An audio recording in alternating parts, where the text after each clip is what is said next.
This is part 2 of bone health, chronic inflammation, osteoimmunology, and more for the practitioner and the curious. I'm Mark Lorenzato, MD, for VideoHealthGuide.com. Critical to bone health is avoiding inflammatory diets. Diets low in starch, sodium, refined oils, and with limited saturated fatty acids promote healthy bone. Diets rich in vegetables and some fruits, adequate and balanced protein promote healthy bone. The Paleo Legacy diet suggests supplementation with vitamin D3, DHA and EPA, the essential omega-3s if you're not getting enough, and if you're not having meat, acetyl L-carnitine or L-carnitine, L-carnosine, creatine, choline, nicotinamide if needed, vitamin K2 as needed. Some individuals maintain an inflammatory state with diet containing significant amounts of gluten, soy protein, and casein. A restriction diet may be appropriate for diagnosis and treatment. The nightshades, peppers, tomatoes, eggplants, potatoes, can promote inflammation in some individuals. Again, it may be worth a restriction diet, eliminating these to see if there's benefit. Control of calcium and phosphorus. The diet helps us control calcium. Calcium is low, phosphorus is high in cereals. Since civilization, humanity has moved to a low calcium, high phosphorus diet. Binding of calcium, iron, and zinc to phytic acid or oxalic acid, both can be anti-nutrients and limit our absorption.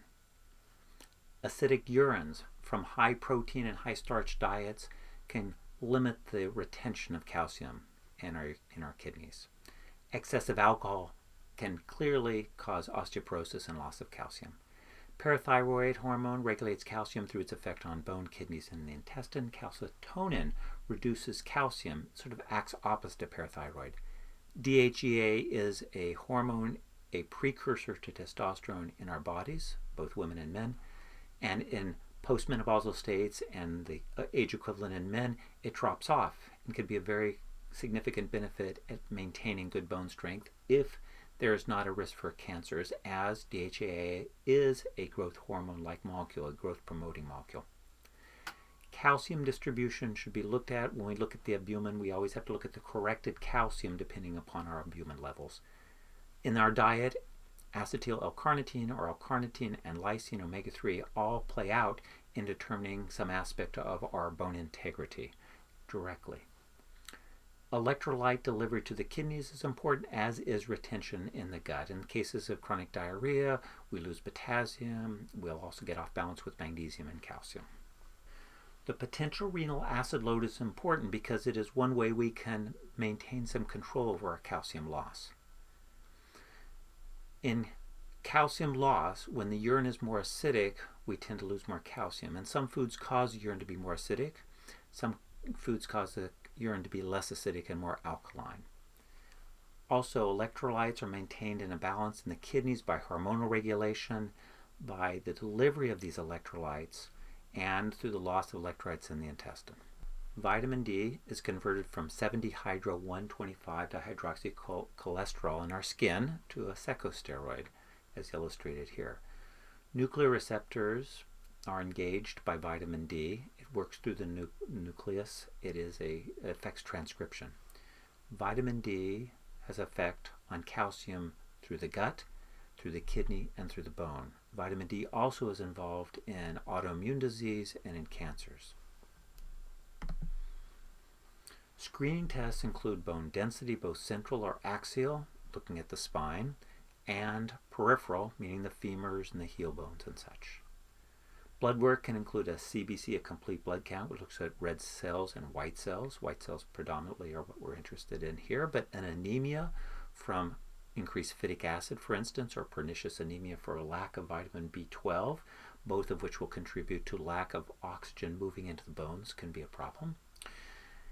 And if we see an anemia, we can consider that there may be an underlying autoimmune process going on with interleukin fueling the loss of red blood cell production. A comprehensive metabolic panel is very important in looking at our nutritional status, our kidney function, and our liver function. VAP cholesterol is very important because there is a crossover between our lipid profile and our bone health, and between diabetes and insulin resistance and our bone health and our lipid profile. Thyroid functions are critical because there's a direct effect of our thyroid on our bone health. And testosterone in men may be something we want to check. Celiac screen looks for anti-transglutaminase. A food journal is also very important for those who can interpret it. Staging tests predominantly is C-telepeptide from urine or blood and is used serially to see if there's increased bone absorption or not. Osteocalcin, as monitored by undercarboxylation, which happens in vitamin K deficiency, also is an indicator of osteoblast activity and bone mineralization. Alkaline phosphatase can be divided into several enzymes, isoenzymes, including liver, bone, and kidney. The bone isoenzyme is determined through heat stabilization studies. Elevated levels of alkaline phosphatase correlate some with Paget's disease and multiple myeloma and loss of bone, mobilization of calcium in bone. Bone density tests need to be looked at relative to a baseline. The baseline changes with age and the size of the individual, so there's a matter of interpretation of all these tests. Supplements for increasing your bone health include those that affect osteocalcin, the L-carnitine, the acetyl L-carnitine, and vitamin K, as supported by the Paleo Legacy diet, vitamin D as well.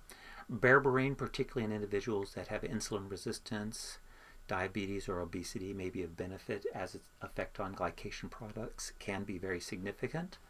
Calcium is a supplement that is recognized in individuals who eat a starch-high diet to be very beneficial. Whether this prevails in individuals once they move to a paleo-like diet is not clear. Calcium citrate and calcium citrate with malate may be more beneficial in individuals on the PPIs, the proton pump inhibitors, due to acid reflux, hiatal hernias, and such. And there are other forms of calcium like microcrystalline hydroxyapatite complex. The calcium-phosphorus ratio is something for us to keep in mind in the sense that we know that cereals can fuel a ratio of 1 to 2 rather than 1 to 1 where we want to be. And there's an assortment of antioxidants which may be of benefit in reducing reactive oxygen species and lowering your oxidized LDL particle, which accelerates osteoporosis. These fat-soluble antioxidants particularly are beneficial. Things like alpha-lipoic acid, which causes an antioxidant-like state, although it's not truly an antioxidant itself. The tocopherols and tocotrienols, which are the vitamin E's, the omega-3s, and many others.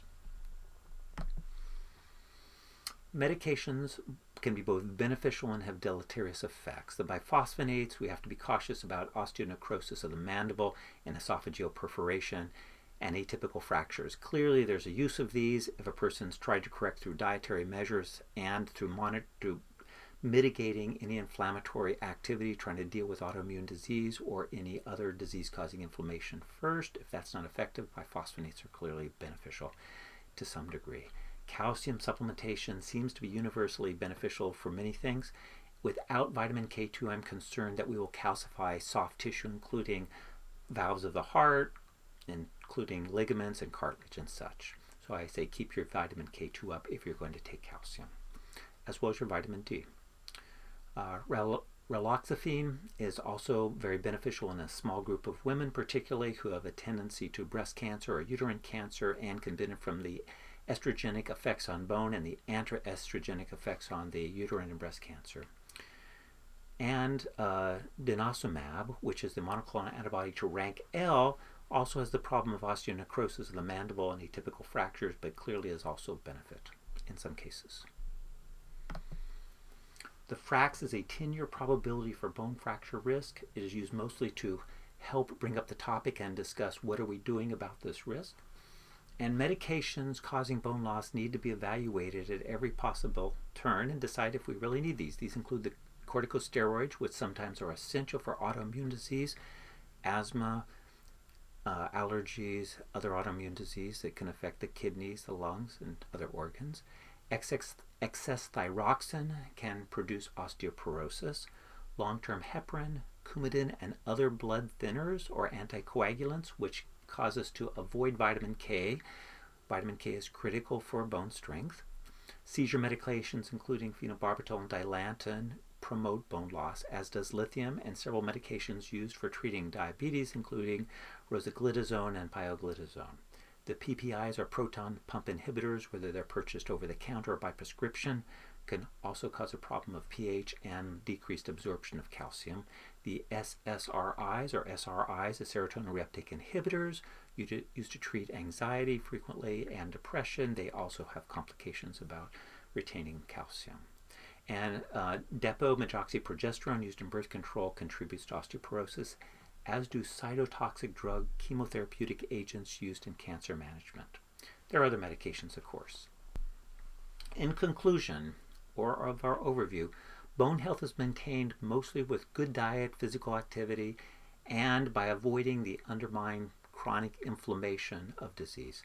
Osteoimmunology defines mechanisms of bone resorption and production. Osteoporosis is fueled by inflammation, and diets fueling inflammation need to be corrected.